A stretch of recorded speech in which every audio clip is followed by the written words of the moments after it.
Well, Jim, thanks to John Stroy for its leadership, state's been at this about 5 years or more now. Okay.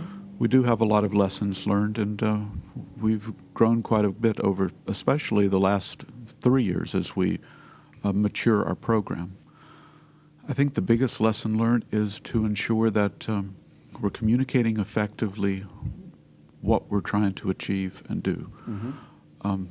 Once you have a continuous monitoring program in place, people start to make assumptions. It's like, oh, well, what is our tool telling us? Right. Well, we want to make sure we're providing accurate information. We're not giving them a false sense of security.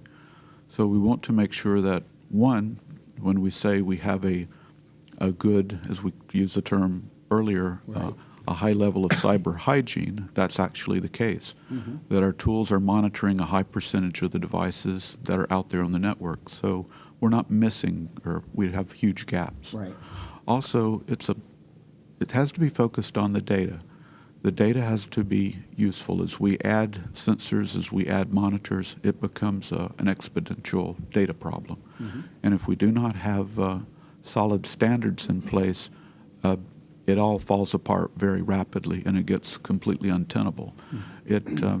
You have to have a fairly strong centrally managed approach. Governance is critical, Sure. but everybody has to be on board. It can't be just the coalition of the willing, everybody out doing Right. their own thing. Right. It's got to be very coordinated, very planned. Your execution has to be precise, or you're just wasting a lot of time, effort, Yeah, and money. I'm sure.